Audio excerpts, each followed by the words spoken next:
Почитувани граѓани, почитувани медиуми.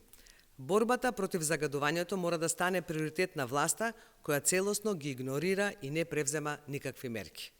Не може граѓаните да се гушат, нивното здравје да биде под ризик, а ДПМН да спие како власт, централна и локална. Како опозиција ветуваа 1 милиарда евра инвестиции и намалување на загадувањето за 50%. Нема ништо од тоа. Од кредитот од Унгарија, вреден 250 милиони евра, власта не намени ниту 1 евро за да го намалат загадувањето на воздухот. И ова е уште една потврда дека власта нема намера ништо да преземе. Дополнително, власта ги намали парите во буџетот за борба против загадениот воздух и има 0 денари предвидено за програмите кои функционираа со години.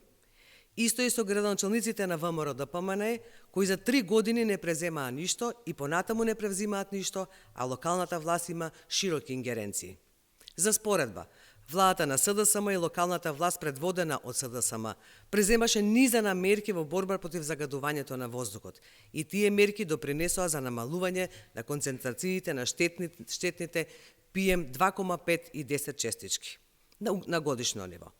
Успешно се спроведоа серија на мерки, стратешки инвестиции во производство на обновливи извори на енергија, проекти за гасификација, проекти за еколошки јавен транспорт, конкретни мерки за финансирање на замена на нееколошки системи во домакинствата, јавните установи, градинки, училишта, мониторинг системи и така натаму. Во таа смисла, ДПМН нека засука ракави и да не продава демагогии, туку да почне со реализација на краткорочни и среднорочни мерки кои ќе влијаат на намалување на загадувањето. Како одговорна партија, денеска СДСМ предлага нов сет на мерки, фокусирани на ингеренциите на локалните власти. Дел од овие мерки успешно се реализираат во општините кои ги водат градоначалниците од СДСМ и сите се применливи. Општините да донесат програми за субвенција на набавка на еколошки системи за затоплување во јавните објекти, субвенции за набавка на велосипеди, субвенции за чистење на оџаци, за набавка на топлински пумпи, сончеви колектори, инвертер клима уреди и други чисти технологии. Да набават и да постават прочистувачи на воздух во сите градинки и општински училишта. Да инвестираат во филтри на прозорци на училиштата и градинките кои се непропустливи за штетните честички PM10 и PM2,5.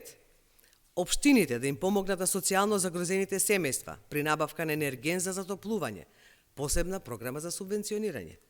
Да се спроведе план за интензивно зазеленување на јавните површини, по примерот на локалната власт во Скопје, кога беа обезбедени нови 300.000 метри квадратни зелени површини во градот Скопје.